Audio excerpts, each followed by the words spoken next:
Hello बच्चों, आप सभी कैसे हैं? आई होप आप सभी स्वस्थ होंगे, मस्त होंगे, जबरदस्त होंगे। बेटा, जैसा कि आपको पता है, जो मंजिल बैच है ये क्लास 12th फिजिक्स के लिए डेडिकेटेड है। इस मंजिल बैच में बेटा 2 लेक्चर्स हमारे हो चुके हैं। बेटा चैप्टर हमने स्टार्ट किया था, जैसा कि आपको पता है, इलेक्ट्रिक फील्ड एंड चार्ज, वैद्युत क्षेत्र तथा आवेश। वैद्युत क्षेत्र, आवेश तथा बेटा इसमें कूलाम के नियम तक पढ़ चुके हैं। बेटा आज सबसे मोस्ट इंपॉर्टेंट क्वेश्चन समझते हैं, vector form of coulombs law, यानी कूलाम का सदिश रूप। कूलाम का सदिश रूप क्या किया जाता है, इस सदिश रूप को बेटा डायरेक्ट पढ़ा दिया जाता है, मतलब डायरेक्ट एक लाइन में लिखा दिया जाता है कूलाम का सदिश रूप। लेकिन एक्चुअल में कूलाम का सदिश रूप कैसे बनता है ये नहीं बताया जाता। तो आइए बिल्कुल बेटा बेसिस से हम कूलाम का सदिश रूप समझते हैं। किसका समझते हैं बेटा? कूलाम का सदिश रूप। तो कूलाम का सदिश रूप समझते हैं। तो बेटा कूलाम का सदिश रूप समझने से पहले वेक्टर फॉर्म ऑफ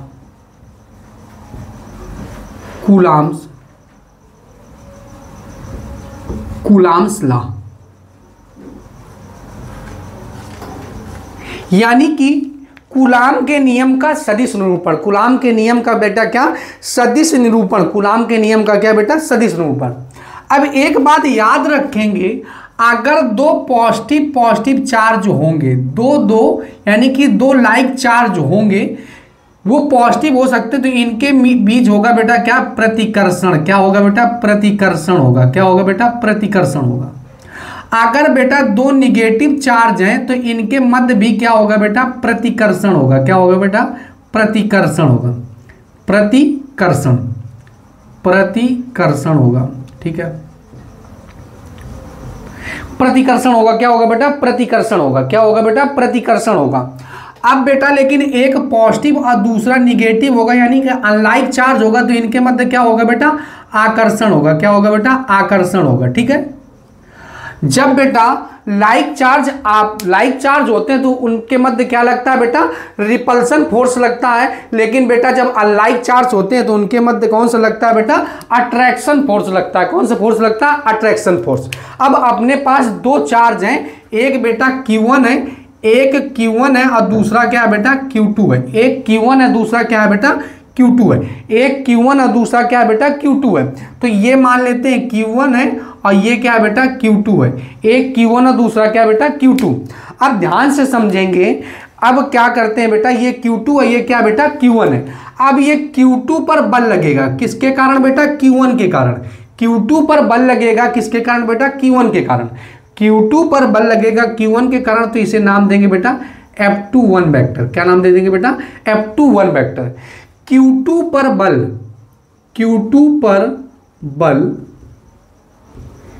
Q1 के कारण। Q2 पर बल Q1 के कारण। लेकिन बेटा आपको पता है ये Q2 भी इस पर फोर्स लगाएगा, तो Q2 जो फोर्स लगाएगा उसको नाम देते हैं बेटा F12। क्या नाम देते हैं बेटा? F12। तो F12 क्या है? F12 क्या है बेटा? Q1 पर आवेश, Q1 पर बल किसके कारण बेटा? Q2 के कारण। Q2 के कारण बेटा जो पहले होगा उस पर बल लगेगा और जो बाद में होगा वो बल लगाएगा। F21 का मतलब हो गया बेटा Q2 पर बल किसके कारण? Q1 के कारण। और बेटा Q1 पर बल Q2 के कारण होगा, F12 हो गया। क्या हो गया बेटा? F12 हो गया। ठीक है, अब बेटा अगर आपको vector form of coulombs law समझना है तो उसके लिए आपको एक्स अक्ष और वाई अक्ष की जरूरत पड़ेगी। तो बेटा क्या बना लेते हैं? एक्स अक्ष और वाई अक्ष बना लेते हैं। तो एक्स अक्ष और क्या बेटा? वाई अक्ष। ठीक बेटा, ये एक्स अक्ष है, ये क्या है अपने पास? एक्स अक्ष है और ये बेटा क्या है? वाई अक्ष है। ये एक्स अक्ष है, ये क्या बेटा? वाई अक्ष है। अब ये एक्स अक्ष है, ये क्या बेटा? वाई अक्ष है। एक एक्स अक्ष है, दूसरा क्या बेटा? वाई अक्ष है। अब यहाँ पे अपने पास 2 चार्ज रखे हैं, एक बेटा F1 है और एक Q1 है और दूसरा क्या बेटा? एक Q1 है, दूसरा क्या बेटा? Q2 है। एक Q1 है, दूसरा क्या बेटा? Q2 है। तो ये Q1 चार्ज है और ये कौन सा चार्ज है बेटा? Q2 चार्ज है। ये Q1 चार्ज है, दूसरा कौन सा बेटा? Q2 चार्ज है। अब बेटा ये याद रखेंगे ये चार्ज कहां पे रखे हैं, यानी x और y अक्ष के बीच में तो रखे हैं, लेकिन मूल बिंदु से कितनी दूरी पर हैं, यानी कि मूल बिंदु के सापेक्ष कितनी दूरी पर हैं। तो बेटा क्या करते हैं, तो इसका पोजीशन वेक्टर निकालते हैं। क्या निकालते हैं, पोजीशन मतलब होता है स्थिति सदिश। क्या होता है बेटा, स्थिति सदिश, स्थिति सदिश। तो इसको यहां से क्या कर देते हैं बेटा, मिला देते हैं, और इसको यहां से मिला देते हैं, इसको यहां से मिला देते हैं। अब इसे नाम देते हैं बेटा क्या, R2 वेक्टर। क्या नाम देते हैं बेटा, R2 वेक्टर। अब ये R2 वेक्टर पोजीशन वेक्टर है। किसका पोजीशन वेक्टर है, तो Q2 पर, तो Q2 का पोजीशन वेक्टर है। और आइए R1 वेक्टर जो है ये Q1 का पोजीशन वेक्टर है। किसका है, आवेश Q। अब यहाँ पे लिखते हैं हम, हर एक बात को लिखेंगे तभी आपको समझ में आएगा बेटा। स्लोली स्लोली इसको समझाएंगे और आपको समझ में आ जाएगा, क्योंकि बेटा ये सदिश निरूपण है, सदिश रूप है। सदिश रूप में बेटा वेक्टर होता है, तो जब तक आपको वेक्टर का थोड़ा बहुत नॉलेज नहीं होगा तब तक आपको ये समझ नहीं आएगा, लेकिन हम पूरा समझाने का आपका प्रयास करेंगे, आपको समझ में जरूर आएगा। ठीक है बेटा, बस आप समझते जाएं। तो वेक्टर फॉर्म ऑफ जो कूलॉम्स लॉ होता है, तो अब इस यहाँ पे लिखेंगे R1 वेक्टर। R1 वेक्टर क्या, तो लिखेंगे बेटा Q1 का स्थिति सदिश, Q1 का स्थिति सदिश, Q1 का स्थिति सदिश किसके सापेक्ष बेटा, Q1 का स्थिति सदिश किसके सापेक्ष, E1 का स्थिति सदिश, Q1 का स्थिति सदिश मूल बिंदु के सापेक्ष। ये बेटा मूल बिंदु है, Q1 का स्थिति सदिश किसके सापेक्ष बेटा, मूल बिंदु के सापेक्ष, मूल बिंदु के सापेक्ष, मूल बिंदु के सापेक्ष, मूल बिंदु के सापेक्ष। तो Q1 का स्थिति सदिश निकालते हैं, किसके सापेक्ष निकालते हैं बेटा, मूल बिंदु के सापेक्ष। अब R2 वेक्टर क्या, तो R2 वेक्टर आप बता सकते हैं ये बेटा किसका स्थिति सदिश है, तो ये पोजीशन वेक्टर है। किसका बेटा, तो ये किसका पोजीशन वेक्टर है, Q2 का स्थिति सदिश, Q2 का स्थिति सदिश, Q2 का स्थिति सदिश किसके सापेक्ष बेटा, Q2 का स्थिति सदिश मूल बिंदु के सापेक्ष, किसके सापेक्ष, मूल बिंदु के सापेक्ष, मूल बिंदु के सापेक्ष, मूल बिंदु के सापेक्ष, मूल बिंदु के सापेक्ष, मूल बिंदु के सापेक्ष। अब बेटा R1 का स्थिति सदिश और R2 का स्थिति सदिश, R1 पता चल गया और R2 पता चल गया, मतलब मूल बिंदु से ये आवेश कितनी दूरी पर रखें इनकी स्थिति सदिश पता चल गई। लेकिन बेटा अभी हमें आपस में इनका पोजीशन क्या होगा, तो आपस में पोजीशन क्या होगा, तो क्या होगा, अब बेटा ध्यान समझेंगे। अब ये Q1 है और ये क्या है बेटा, Q2 है। ये Q1 है और ये दूसरा क्या है बेटा, Q2 है। अब ये Q1 है और दूसरा क्या है बेटा, Q2 है। अब ये बल आपस में बल लाई करेंगे, एक दूसरे पे क्या लगाएंगे बेटा, बल लगाएंगे, एक दूसरे पे क्या करेंगे बेटा, बल लगाएंगे। यानी कि Q2 इस पर बल लगाएगा, इसे नाम दिया था अभी हमने बताया था, Q2 जब Q1 पर बल लगाएगा तो इसे नाम दिया था F12 वेक्टर। क्या नाम दिया था बेटा, F12 वेक्टर। और जब Q2 पर बल लगा था तो इसे नाम दिया था क्या बेटा, F21 वेक्टर, F21 वेक्टर। क्या, F21 वेक्टर। तो F21 वेक्टर क्या है बेटा, तो F21 वेक्टर है Q2 पर बल Q1 के कारण, और बेटा F12 वेक्टर क्या, Q1 पर बल Q2 के कारण। ठीक है, अब इनका पोजीशन वेक्टर निकालते हैं। क्या निकालते हैं बेटा, पोजीशन वेक्टर। अब Q1 का भी तो स्थिति सदिश होगा, तो Q1 का क्या होगा, स्थिति सदिश। ठीक है, अब यहां पे लिखते हैं R21 वेक्टर। तो R21 वेक्टर क्या है, यानी कि इसके साथ पोजीशन वेक्टर निकाल रहे हैं, यानी कि R21 वेक्टर का मतलब क्या है, Q2 का स्थिति सदिश, Q2 का स्थिति सदिश position vector of Q2 due to respect to Q1, मतलब Q2 का स्थिति सदिश, Q2 का स्थिति सदिश किसके सापेक्ष बेटा, अब इस बार मूल बिंदु के सापेक्ष नहीं है, अब due to respect to Q1, यानी Q2 का स्थिति सदिश किसके सापेक्ष, Q1 के सापेक्ष, Q1 के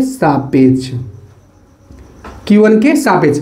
अब बेटा अब क्या होगा, R12 क्या होगा, R12 वेक्टर। तो R12 वेक्टर क्या होगा बेटा, तो आप बता सकते हैं R12 वेक्टर जो होगा, अब इसका जो ये पोजीशन वेक्टर होगा, इसका जो पोजीशन वेक्टर होगा उसे नाम देंगे r12 वेक्टर, r12 वेक्टर नाम दे देंगे। क्या दे देंगे बेटा? r12 वेक्टर क्या है? तो आप बता सकते हैं q1 का स्थिति सदिश, q1 का स्थिति सदिश किसके सापेक्ष बेटा? q1 का स्थिति सदिश किसके सापेक्ष? q1 का स्थिति सदिश q2 के सापेक्ष, q2 के सापेक्ष, q2 के सापेक्ष। तो बेटा हम पोजीशन वेक्टर निकाल लिए, एक्चुअल में मूल बिंदु से वो कितनी दूरी पर है और आपस में दोनों आवेशों की पोजीशन वेक्टर निकाले Q2 के सापेक्ष, Q2 के बेटा सापेक्ष, Q2 के सापेक्ष।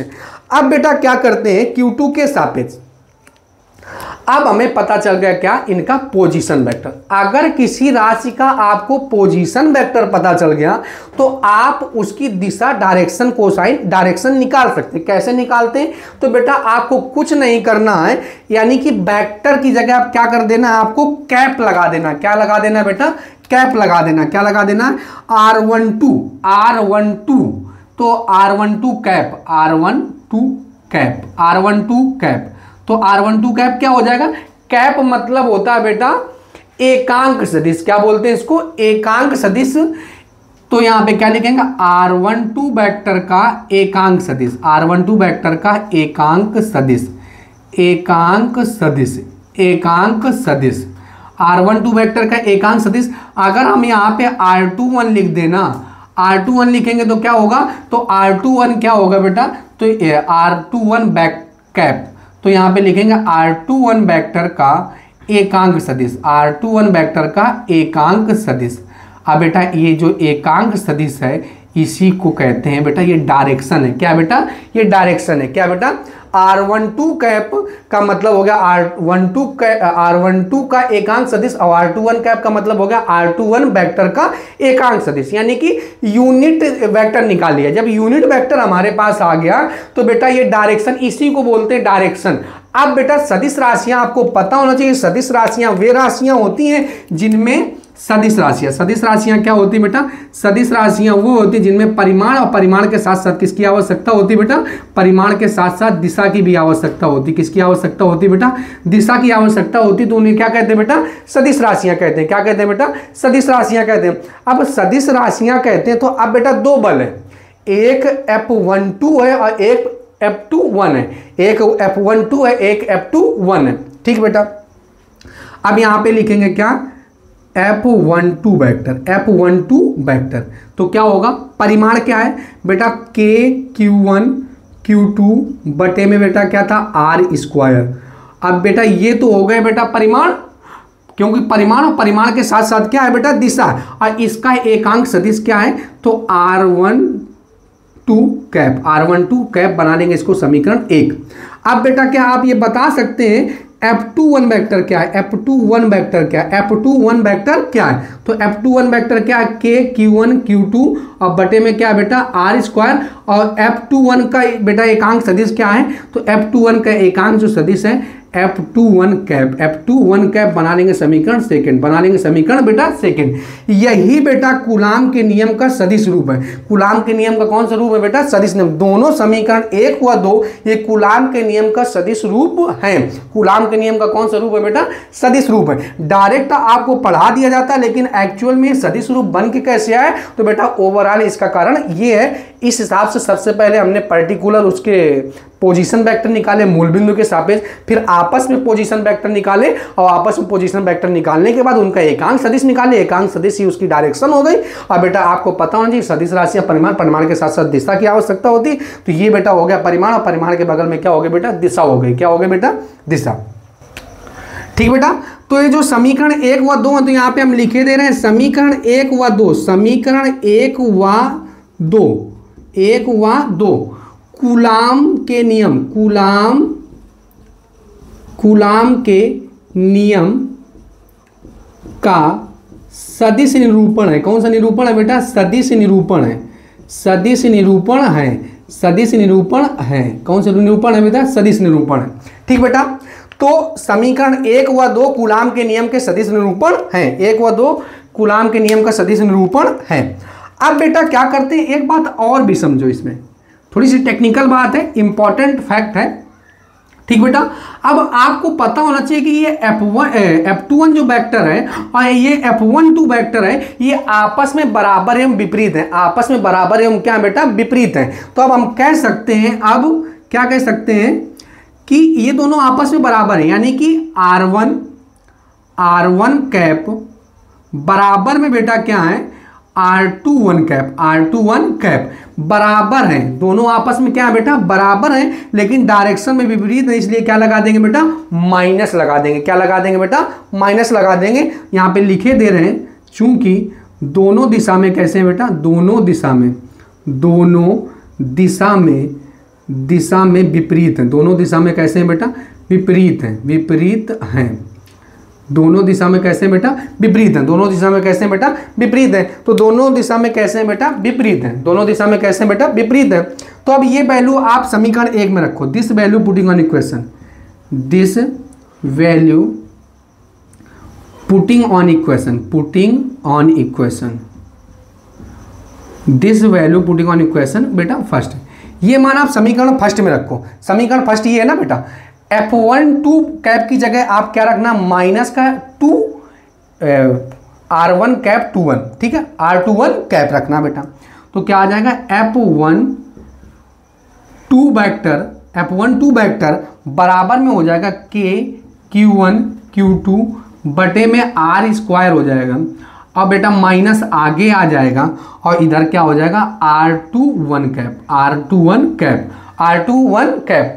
अगर आप देखें माइनस केवल हटा दें तो यही तो सेम इक्वेशन कौन से में लिखा है, इक्वेशन सेकंड में लिखा है। तो यहाँ पे क्या लिख देंगे equation second, from equation second. अब फ्रॉम इक्वेशन सेकंड बेटा यानी कि F21 वेक्टर बराबर में हो जाएगा माइनस में F21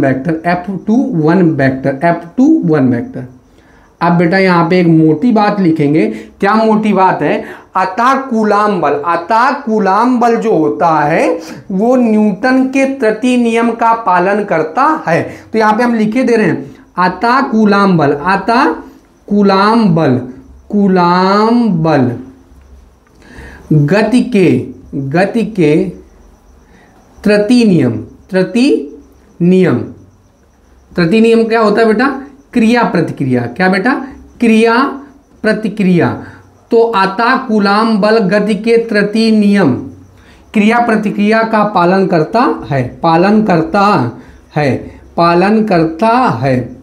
तो अतः कूलाम बल जो होता है वो गति के तृतीय नियम का पालन करता है, और गति का तृतीय नियम कुछ और नहीं होता है, क्रिया प्रतिक्रिया का नियम होता है। बेटा ये ओवरऑल पूरा क्या है vector form of coulombs law, जितने क्वेश्चन इसमें बन सकते थे वो सभी पॉसिबिलिटी हमने आपको बता दी। ये vector form of coulombs law है, आप बेटा स्क्रीनशॉट ले लीजिए इसका। बेटा आपने स्क्रीनशॉट ले लिया होगा, आइए अब हम इसको इरेज कर, ठीक बेटा। Vectors form of coulombs law आपको समझ में आ गया होगा। अब बेटा वैद्युत क्षेत्र पढ़ते हैं, क्या पढ़ते हैं बेटा वैद्युत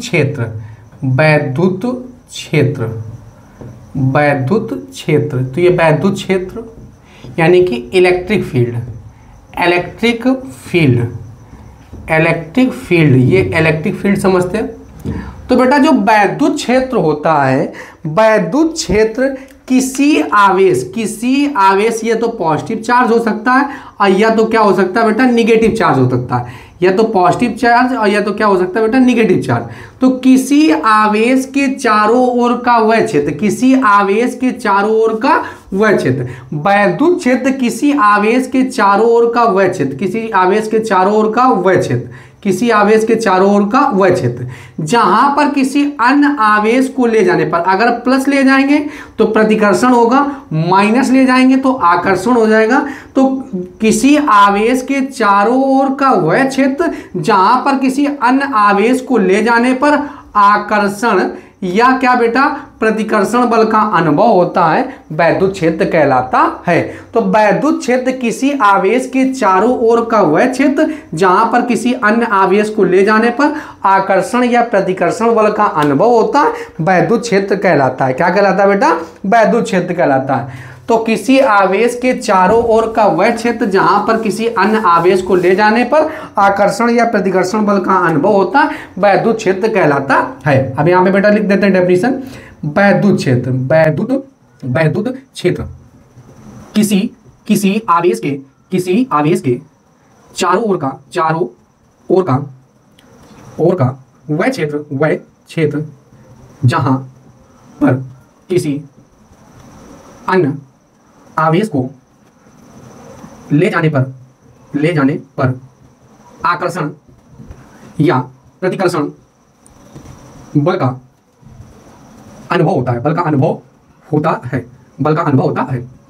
तो वैद्युत क्षेत्र किसी आवेश के चारों ओर का वह क्षेत्र जहां पर किसी अन्य आवेश को ले जाने पर आकर्षण या प्रतिकर्षण बल का अनुभव होता है, वैद्युत क्षेत्र कहलाता है। ठीक बेटा, तो वैद्युत क्षेत्र आपको समझ में आ गया होगा। अब बेटा क्या समझते हैं? वैद्युत क्षेत्र की तीव्रता, वैद्युत क्षेत्र की तीव्रता, वैद्युत क्षेत्र की तीव्रता, वैद्युत क्षेत्र की तीव्रता। अब ये वैद्युत क्षेत्र की तीव्रता यानी कि इंटेंसिटी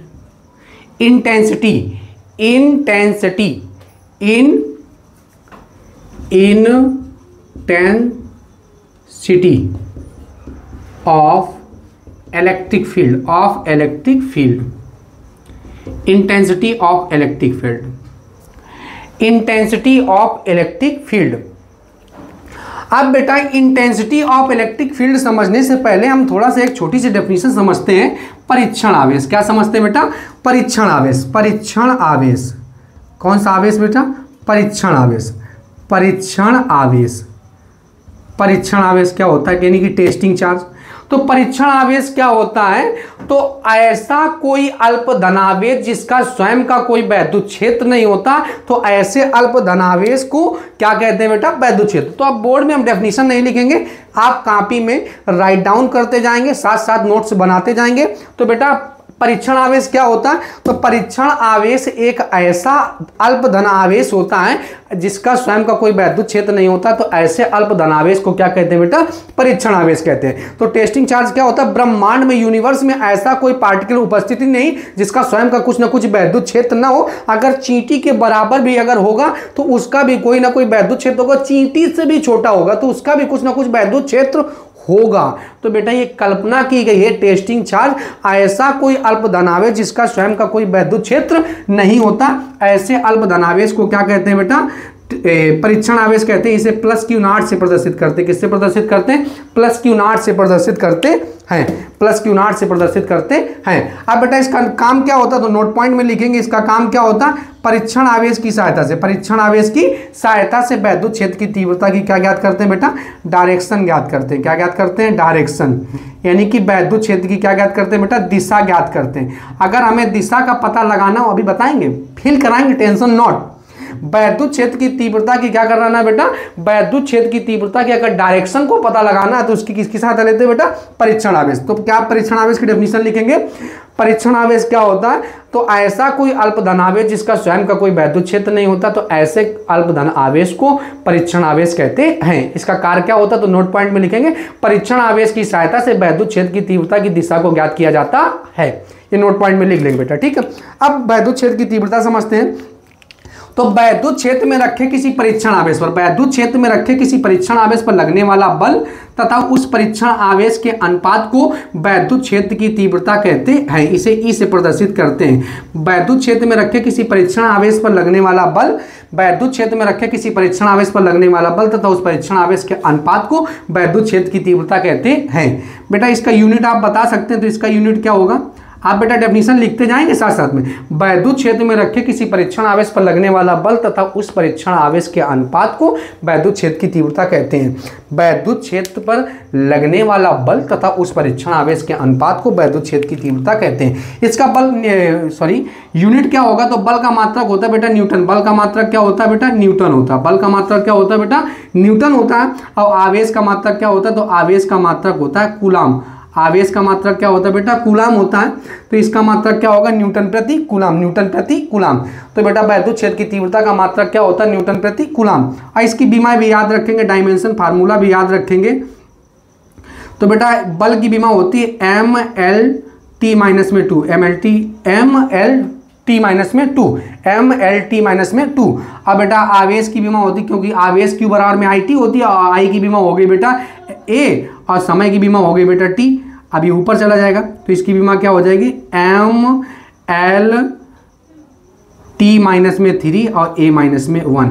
तो इसकी जो बीमा है वो क्या हो जाएगी बेटा, तो बीमा इसकी हो जाएगी बेटा एम एल टी माइनस में 3 ए माइनस में 1। बीमा जरूर बेटा याद रखेंगे आप सभी की, क्योंकि बेटा जब आपसे डेफिनेशन पूछी जाती है यूनिट और आप डायमेंशन फार्मूला लिख देते हैं तो इसका एक अलग इम्पैक्ट पड़ता है। अब हम डेफिनेशन नहीं लिखेंगे, आप साथ साथ में क्या बनाते जाएंगे बेटा, नोट्स बनाते जाएंगे। क्या बनाते जाएंगे बेटा, नोट्स। ठीक बेटा। अब ये एक वैद्युत क्षेत्र भी हमको समझ में आ गया, वैद्युत क्षेत्र की तीव्रता भी समझ में आ गई और परीक्षण भी जावे समझ में आ गया।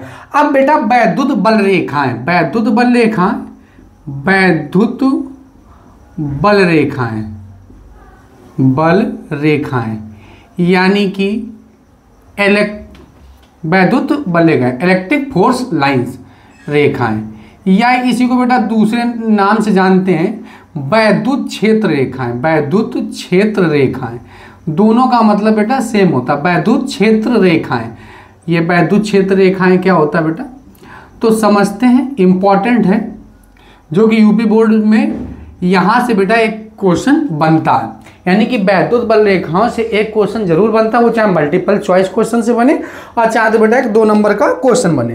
तो ध्यान समझते हैं वैद्युत बल रेखाएं क्या होती, तो वैद्युत क्षेत्र में खींची गई वह काल्पनिक रेखाएं, वैद्युत क्षेत्र में खींची गई वह काल्पनिक रेखाएं जो धनावेश से निकलकर कहाँ जाती बेटा, ऋण आवेश की ओर जाती हैं। तो इन्हीं को हम लोग क्या कहते हैं बेटा, वैद्युत बल रेखाएं कहते हैं। क्या कहते हैं बेटा, वैद्युत बल रेखाएं। जैसा कि आपको पता है कि परीक्षण आवेश की सहायता से हम क्या करते हैं, तो परीक्षण आवेश की सहायता से वैद्युत क्षेत्र की तीव्रता की क्या ज्ञात करते हैं बेटा, दिशा ज्ञात करते हैं। क्या ज्ञात करते हैं बेटा, दिशा ज्ञात करते हैं। तो वैद्युत बल रेखाएं क्या होती है, तो वैद्युत क्षेत्र में खींची गई वह काल्पनिक रेखाएं, वैद्युत क्षेत्र में खींची गई वह काल्पनिक रेखाएं जो धनावेश से निकलकर ऋणावेश की ओर जाती हैं, वैद्युत बल रेखाएं कहलाती हैं, वैद्युत बल रेखाएं कहलाती हैं। तो यहाँ पे बेटा हम लिख रहे हैं वैद्युत क्षेत्र में, वैद्युत क्षेत्र में खींची गई वह काल्पनिक रेखाएं, जो धन आवेश से निकल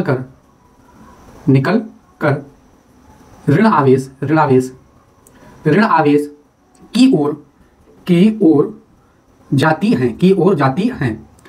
तो बेटा वैद्युत क्षेत्र रेखाएं क्या होती है, तो वैद्युत क्षेत्र में खींची गई वह काल्पनिक रेखाएं जो धनावेश से निकलकर कहाँ जाती हैं, ऋण आवेश की ओर जाती हैं, वैद्युत बल रेखाएं कहलाती हैं। वैद्युत क्षेत्र में खींची गई वह काल्पनिक रेखाएं जो धनावेश से निकलकर ऋण आवेश की ओर जाती हैं, वैद्युत क्षेत्र में खींची गई वह काल्पनिक रेखाएं जो धनावेश से निकलकर ऋण आवेश की ओर जाती हैं, जो धनावेश से निकलकर कहाँ जाती है बेटा, ऋण आवेश की ओर जाती हैं। ठीक है।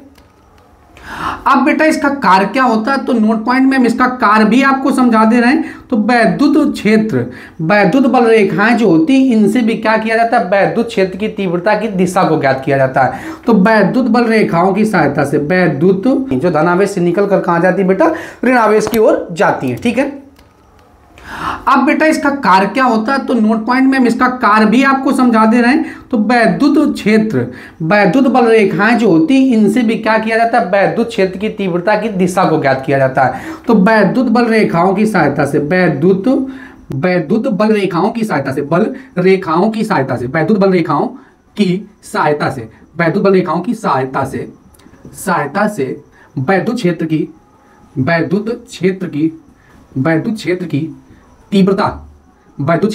तीव्रता की दिशा को ज्ञात किया जाता है, दिशा को ज्ञात किया जाता है। तो बेटा क्या याद रखेंगे, वैद्युत क्षेत्र की तीव्रता से वैद्युत बल रेखाओं की सहायता से वैद्युत क्षेत्र की तीव्रता की दिशा को ज्ञात करते हैं। जो काम बेटा डायरेक्शन यानी कि टेस्टिंग चार्ज करता है वही काम क्या करता है, इलेक्ट्रिक फोर्स लाइन भी वही कार्य करती है। इलेक्ट्रिक फोर्स लाइन क्या करती है, तो वैद्युत क्षेत्र की तीव्रता की दिशा को बताती है, वैद्युत क्षेत्र की तीव्रता की दिशा को बताती है। बेटा अभी एक डेरिवेशन पढ़ेंगे तो उसमें हम आपको बताएंगे कैसे दिशा को बताती हैं। तो अब वैद्युत बल रेखाएं की सहायता से वैद्युत क्षेत्र की तीव्रता की दिशा को ज्ञात किया जाता है।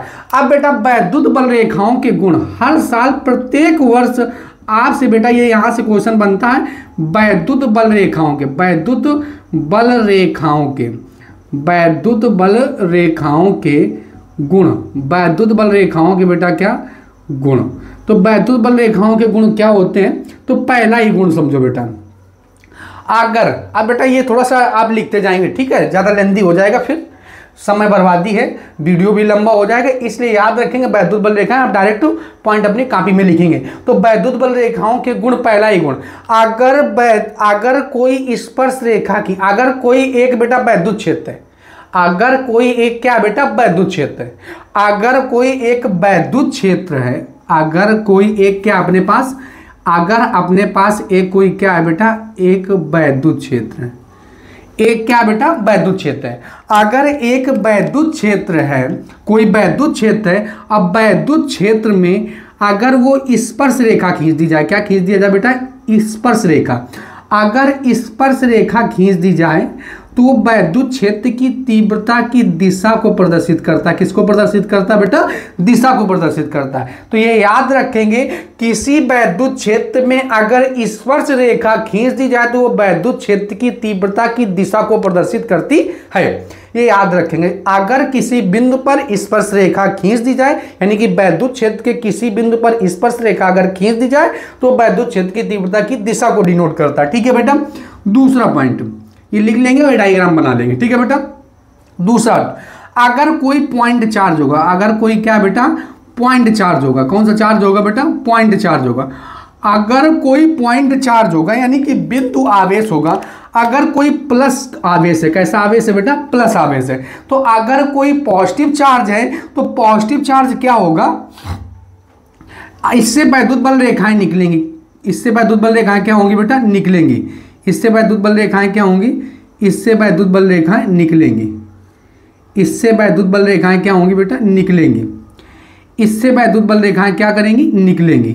अगर कोई पॉजिटिव चार्ज है तो इससे वैद्युत बल रेखाएं निकलेंगी और निकलने के बाद पता है बेटा कहाँ जाती हैं, ये निकलने के बाद कहाँ तक जाती हैं, अनंत तक जाती हैं। कहाँ तक जाती हैं बेटा, अनंत तक। कहाँ तक जाती हैं, तो पॉजिटिव चार्ज से वैद्युत बल रेखाएं निकलती हैं और निकलने के बाद ये कहाँ तक जाती है, तो निकलने के बाद ये बेटा अनंत तक जाती है। तो ये याद रखेंगे, अगर कोई बिंदु चार्ज है, बिंदु चार्ज में अगर कोई पॉजिटिव चार्ज है तो पॉजिटिव चार्ज से वैद्युत बल रेखाएं निकलेंगी और वो कहाँ तक जाएंगी बेटा, अनंत तक जाएंगी। अगर इसी के उल्टा कर दो, अगर बेटा निगेटिव चार्ज हो अपने पास कोई पॉइंट चार्ज, तो अगर कोई निगेटिव चार्ज होगा, कौन सा चार्ज होगा बेटा, तो इसमें वैद्युत बल रेखाएं प्रवेश करेंगी। क्या करेंगी बेटा, प्रवेश करेंगी।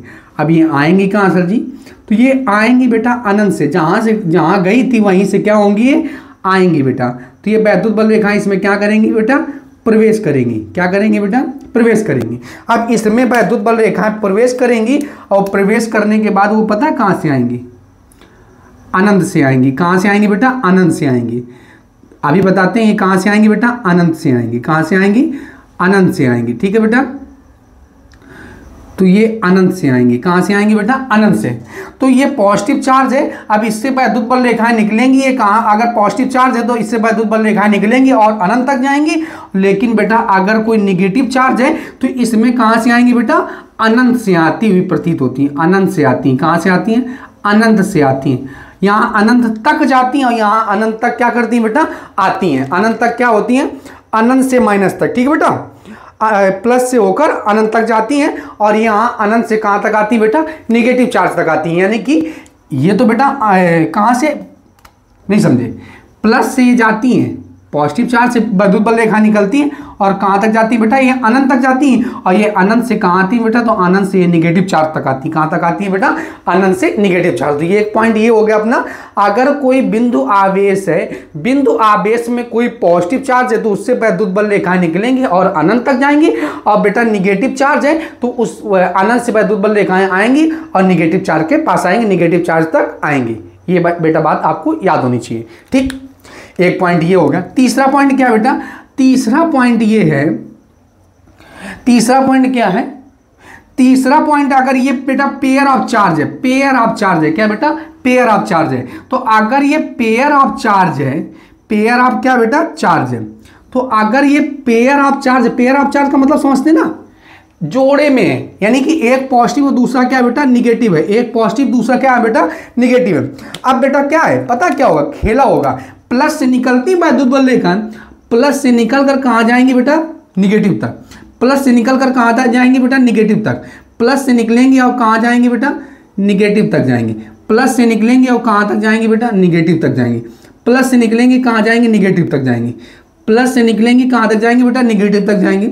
प्लस से निकलेंगे कहाँ तक जाएंगे, निगेटिव तक जाएंगे। और प्लस से निकलेंगे कहाँ तक जाएंगे बेटा, निगेटिव तक जाएंगे। तो ये याद रखेंगे, अगर बेटा पेयर ऑफ चार्ज है तो पेयर ऑफ चार्ज है तो पॉजिटिव से निकलेंगे और कहाँ जाएंगे बेटा, निगेटिव तक जाएंगे। पॉजिटिव से निकलेंगे और ये कहाँ तक जाएंगे बेटा, निगेटिव तक जाएंगे। कहाँ तक जाएंगे बेटा, निगेटिव तक जाएंगे। क्या जाएंगे, कहाँ तक जाएंगे बेटा, निगेटिव तक जाएंगे। तो अगर पेयर ऑफ चार्ज रखें यानी कि दो आवेश है, एक पॉजिटिव और दूसरा निगेटिव, और तो प्लस की आवेश से वैद्युत बल रेखाएं निकलेंगी और माइनस पर क्या हो जाएंगे बेटा, ये बेटा समाप्त हो जाएंगे। तो इसीलिए कहा जाता है वैद्युत बल रेखाओं का ना तो कभी आदि होता है और ना ही क्या होता है बेटा, अंत होता है। ना तो वैद्युत बल रेखाओं का कभी आदि होता है और ना ही कभी क्या होता है, अंत होता है। क्योंकि ये प्लस से निकली माइनस में प्रवेश की, प्लस से निकली माइनस में, और ये अंदर ठीक बेटा, ये प्लस से निकली क्या हो गई, माइनस में निकली। प्लस से निकली कहाँ आ गई बेटा, माइनस। तो वैद्युत बल रेखाएं जो होती हैं वो सदैव एक बंद वक्र नहीं बनाती है, याद रखना। क्योंकि बेटा अगर एक पॉइंट चार्ज होगा तो इससे पहले ओपन बनाएंगे, और बेटा अगर पेयर ऑफ चार्ज होगा तो क्लोज लूप बनाएंगे। क्या बनाएंगे बेटा, क्लोज लूप बनाएंगे। तो ये याद रखेंगे, पॉइंट चार्ज अगर पॉजिटिव होगा तो अनंत तक जाएंगे और वहां अनंत से कहां जाएंगे, निगेटिव तक। अगर पेयर ऑफ चार्ज होगा तो बेटा प्लस से निकलेंगे और कहां प्रवेश कर जाएंगे बेटा, माइनस में प्रवेश कर जाएंगे। कहां तक बेटा, माइनस में प्रवेश कर जाएंगे। ये कौन सा है बेटा, विजातीय आवेश है। कौन सा आवेश है, विजातीय आवेश है। कौन सा आवेश है बेटा, विजातीय आवेश है। कौन सा आवेश है बेटा, विजातीय। विजातीय चार्ज है। कौन सा चार्ज है, अरे भैया अनलाइक चार्ज है। कौन सा चार्ज है, अनलाइक चार्ज है। कौन सा चार्ज है बेटा, अनलाइक चार्ज है। ठीक है, ये तो तीसरा पॉइंट हो गया। अब चौथा पॉइंट क्या है, अब याद रखेंगे फोर्थ पॉइंट क्या है इसका। तो फोर्थ पॉइंट, ये तो बेटा थर्ड पॉइंट हो गया। अब फोर्थ पॉइंट क्या है, तो क्या बताया गया, फोर्थ पॉइंट ये बताया गया, दो वैद्युत बल रेखाएं एक दूसरे को कभी काटती नहीं। तो फोर्थ पॉइंट क्या है, दो वैद्युत बल रेखाएं एक दूसरे को कभी काटती नहीं, क्योंकि कटान बिंदु पर दो स्पर्श रेखाएं हो जाएंगी। दो वैद्युत बल रेखाएं आपस में कभी एक दूसरे को काटती नहीं है, क्योंकि काटेंगी तो कटान बिंदु पर कितनी स्पर्श रेखाएं हो जाएंगी, कटान बिंदु पर दो स्पर्श रेखाएं हो जाएंगी। ठीक बेटा, तो क्या याद रखेंगे चौथे पॉइंट में, दो वैद्युत बल रेखाएं एक दूसरे को कभी काटती नहीं है। दो वैद्युत बल रेखाएं एक दूसरे को कभी काटती नहीं है।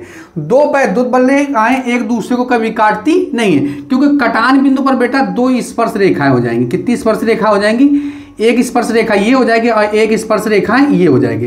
अब ये बेटा पहला ही पॉइंट में हमने बताया था, अगर वैद्युत क्षेत्र के किसी बिंदु पर अगर स्पर्श रेखा खींची जाए तो वो किसको प्रदर्शित करती है, वैद्युत क्षेत्र की तीव्रता की दिशा को प्रदर्शित करती है। तो दो वैद्युत बल रेखाएं यदि आपस में काटेंगी तो कटान बिंदु पर दो स्पर्श रेखाएं हो जाएंगे। जब दो स्पर्श रेखाएं हो जाएंगी तो बेटा दो वैद्युत क्षेत्र की तीव्रता की दिशा हो जाएंगी, जो कि संभव नहीं है। एक पॉइंट में दो डायरेक्शन नहीं हो सकती, जो कि संभव नहीं। तो क्या बेटा लिखेंगे, दो वैद्युत बल रेखाएं एक दूसरे को कभी काटती नहीं, क्योंकि कटान बिंदु पर दो स्पर्श रेखाएं हो जाएंगी।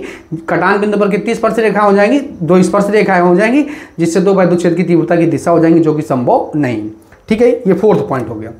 अब बेटा एक आपके मन में ख्याल आता होगा कि सजातीय आवेश सर एक दूसरे को क्या करते हैं, सजातीय आवेश एक दूसरे को रिपेल करते हैं, विजातीय आवेश एक दूसरे को अट्रैक्ट करते हैं, सजातीय आवेश एक दूसरे को क्या करते हैं बेटा, रिपेल करते हैं। तो पांचवें पॉइंट में यही समझ लेते हैं कि सजातीय आवेश एक्चुअल में रिपेल क्यों करते हैं। तो बेटा अगर कोई एक पॉजिटिव है और दूसरा भी बेटा पॉजिटिव है, ठीक, अब एक पॉजिटिव और दूसरा भी क्या बेटा पॉजिटिव है। अब ये प्लस से वैद्युत बल रेखाएं निकलेंगी और अनंत तक जाएंगी। प्लस से निकलेंगे और कहां तक जाएंगे बेटा, अनंत तक जाएंगी। प्लस से निकलेंगे अनंत तक जाएंगी, प्लस से निकलेंगे अनंत तक जाएंगी, प्लस से निकलेंगे अनंत तक जाएंगी, प्लस से निकलेंगे अनंत तक जाएंगी। तो बेटा यहाँ भी तो यही व्यवस्था है, प्लस से निकलेंगे अनंत तक जाएंगी, प्लस से निकलेंगी तो अनंत तक जाएंगी। अब प्लस से निकलेंगे कहाँ तक जाएंगे बेटा, अनंत तक जाएंगी। प्लस से निकलेंगी कहाँ तक जाएंगे बेटा, अनंत तक जाएंगी। तो बेटा अब समझ रहे हैं ना, प्लस से निकलेंगे और अनंत तक जाएंगे। अब ये एक दूसरे से रिपल होते हैं। क्या होते हैं बेटा, रिपल होते हैं। क्या करते हैं, रिपल होते हैं, रिपेल होते हैं। तो रिपल क्यों होते हैं, तो इसका कारण सिंपल सा है, क्योंकि बेटा अगर ये रिपल नहीं होंगे तो ये दो वैद्युत बल रेखाएं एक दूसरे को काट देंगी, और काटेंगी तो कटान बिंदु पर दो स्पर्श रेखाएं हो जाएंगी, जिससे दो वैद्युत क्षेत्र की तीव्रता की दिशा हो जाएंगी। और बेटा चौथे पॉइंट में हमने समझाया जो कि संभव नहीं है। तो इसलिए प्लस प्लस क्यू आवेश एक दूसरे को रिपल इसलिए करते हैं क्योंकि बेटा पॉइंट चार्ज से प्लस से वैद्युत बल रेखाएं बाहर निकलती हैं, और ये दूर दूर इसलिए जाते हैं क्योंकि दोनों वैद्युत बल रेखाएं एक दूसरे को काट न दें, और काटेंगे तो कटान बिंदु पर दो स्पर्श रेखाएं हो जाएंगी, जो कि संभव नहीं है। लेकिन फिर वही बात, तो अगर बेटा अगर इसमें एक निगेटिव और दूसरा क्या हो जाए बेटा पॉजिटिव हो जाए, तो इसमें क्या हो, तो हर व्यक्ति शॉर्टकट मेथड चाहता है।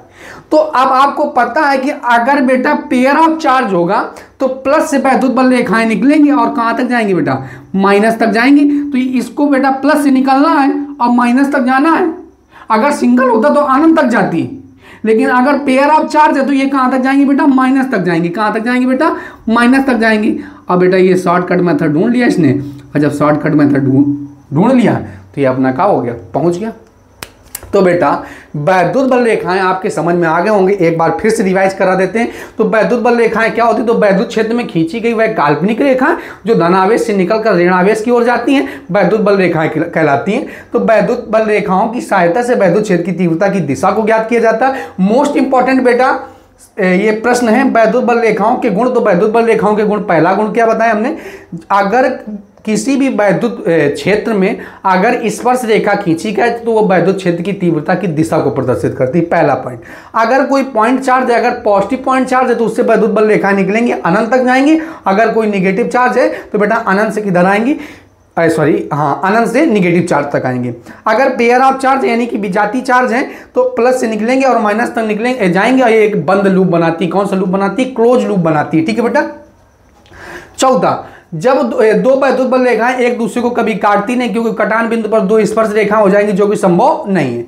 अब बेटा कटान बिंदु पर दो स्पर्श रेखाएं ना हो जाएं, इसीलिए प्लस प्लस एक दूसरे को क्या करते हैं, रिपल करते हैं। क्या करते हैं बेटा, रिपल करते हैं, क्योंकि अगर वैद्युत बल रेखाएं काटेंगे तो कटान बिंदु पर दो स्पर्श रेखाएं हो जाएंगी, जो कि संभव नहीं है। लेकिन बेटा फिर वही बात, अगर अनलाइक चार्ज होंगे तो पॉजिटिव और एक निगेटिव चार्ज हो गए, एक दूसरे को क्या करेंगे बेटा, ये अट्रैक्ट करेंगे, क्योंकि प्लस से निकला और माइनस में प्रवेश करेगा, प्लस से निकला माइनस में क्या करेगा, प्रवेश करेगा। प्लस से निकला और फटाक से कहां प्रवेश कर गया, माइनस में प्रवेश कर गया। और बेटा एक कौन सा लूप बना लिया, क्लोज लूप बना लिया। क्या बना लिया बेटा, क्लोज लूप। तो आई होप आप लोगों को इतना समझ में आ गया होगा। आइए बेटा आप लोग स्क्रीनशॉट ले लीजिए। बेटा आपने स्क्रीनशॉट ले लिया होगा। अब बेटा ये याद रखेंगे कि आपको नोट्स साथ साथ बना के चलना है। अगर नोट्स नहीं बनाएंगे तो फिर जब रिवीजन करेंगे तो समझ में कैसे आएगा।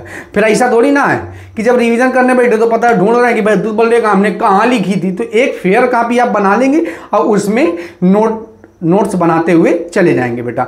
लेक्चर 1 से लेकर जितने भी लेक्चर्स पढ़ेंगे हम लोग, हर चैप्टर के चैप्टर वाइज आप बनाते हुए पॉइंट और बेटा ये जो थ्योरी है इसको लिखते हुए चलेंगे, क्योंकि रिवीजन में जब आप बोर्ड की परीक्षा देंगे तो रिवीजन करने के लिए भी तो अपने पास कुछ मटेरियल होना चाहिए।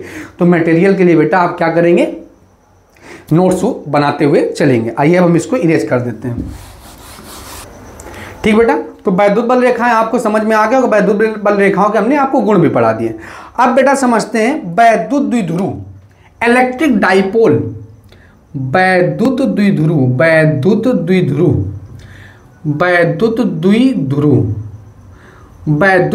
क्या होता है बेटा, इलेक्ट्रिक डाइपोल।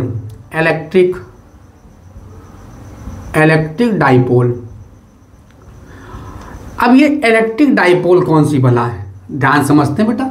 अगर इलेक्ट्रिक डाइपोल अगर आपको समझ में आ गया तो इलेक्ट्रिक, फिर इसके बाद हम किसी वैद्युत द्विध्रुव आगुण पढ़ेंगे। क्या पढ़ेंगे बेटा, वैद्युत द्विध्रुव आगुण पढ़ेंगे। क्या पढ़ेंगे बेटा, वैद्युत द्विध्रुव आगुण पढ़ेंगे। वैद्युत इलेक्ट्रिक डाइपोल टॉर्क, ठीक है बेटा, वैद्युत द्विध्रुव आगुण पढ़ेंगे। ठीक है, तो वैद्युत द्विध्रुव आगुण क्या होता है, सबसे पहले तो समझो वैद्युत द्विध्रुव क्या होता है।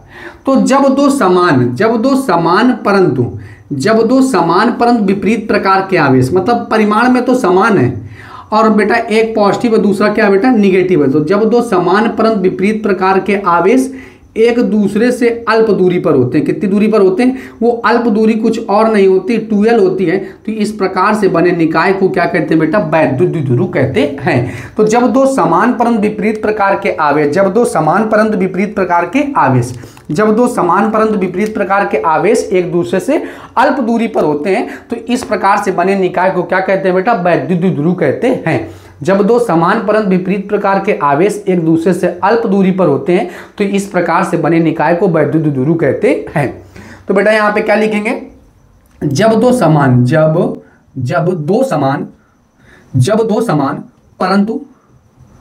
विपरीत प्रकार के आवेश, विपरीत प्रकार के आवेश एक दूसरे से अल्प दूरी पर होते हैं, वैद्युत द्विध्रुव कहलाता है। क्या कहलाता है बेटा? वैद्युत द्विध्रुव कहलाता है। वैद्युत द्विध्रुव कहलाता है। क्या कहलाता है बेटा? वैद्युत द्विध्रुव कहलाता है। वैद्युत द्विध्रुव कहलाता है। तो जब दो समान परंतु विपरीत प्रकार के आवेश एक दूसरे से अल्प दूरी पर होते हैं तो इस प्रकार से बने निकाय को क्या कहते हैं बेटा? अल्प दूरी पर होते हैं। तो इस प्रकार से, एक मिनट, जब दो समान परंतु विपरीत प्रकार के आवेश एक दूसरे से अल्प दूरी पर होते हैं तो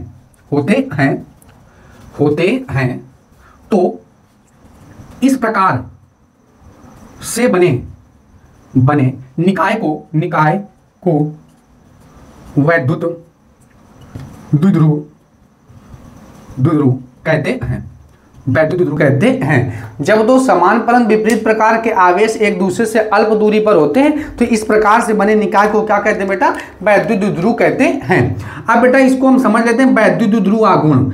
वैद्युत द्विध्रुव आघूर्ण, तो वैद्युत द्विध्रुव आघूर्ण क्या होता है? वैद्युत द्विध्रुव आघूर्ण, वैद्युत द्विध्रुव आघूर्ण।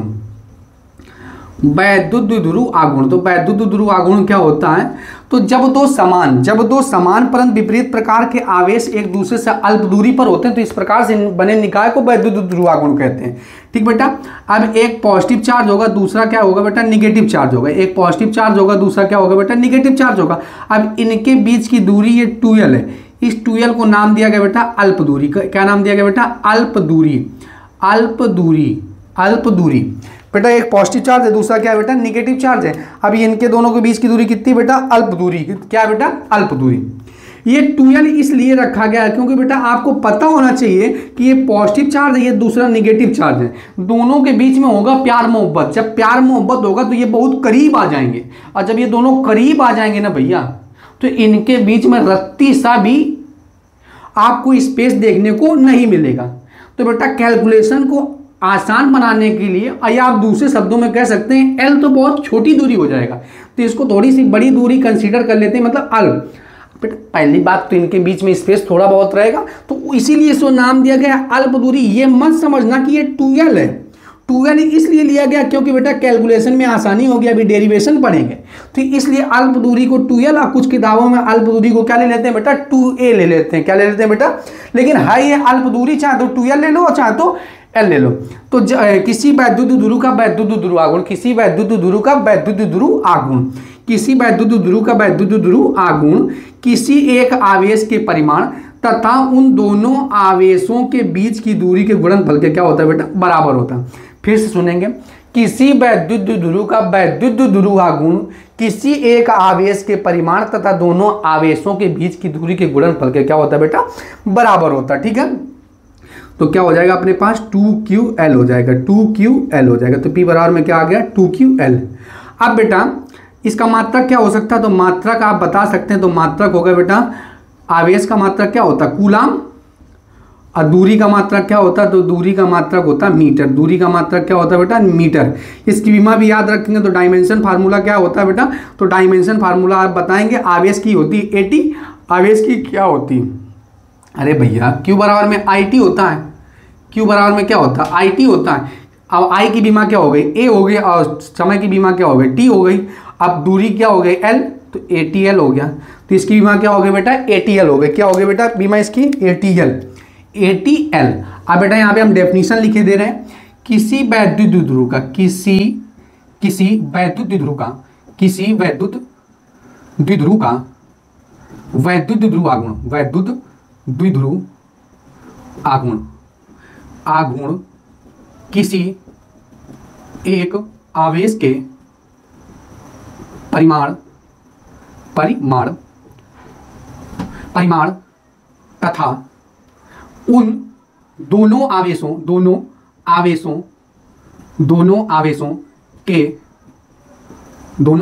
के बीच की दूरी को वैद्युत द्विध्रुव, बीच की दूरी के गुणनफल के बराबर होता है। तो किसी वैद्युत द्विध्रुव का वैद्युत द्विध्रुव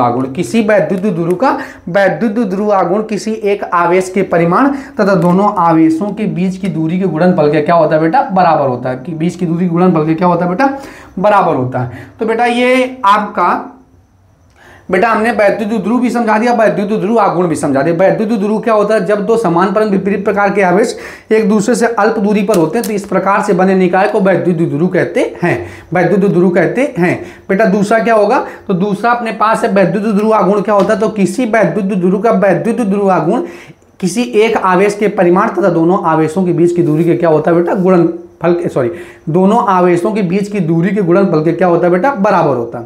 तो आई होप आप लोगों को एक लेक्चर समझ में आया होगा। आप हमारे चैनल को लाइक, शेयर एंड सब्सक्राइब करें। जय हिंद।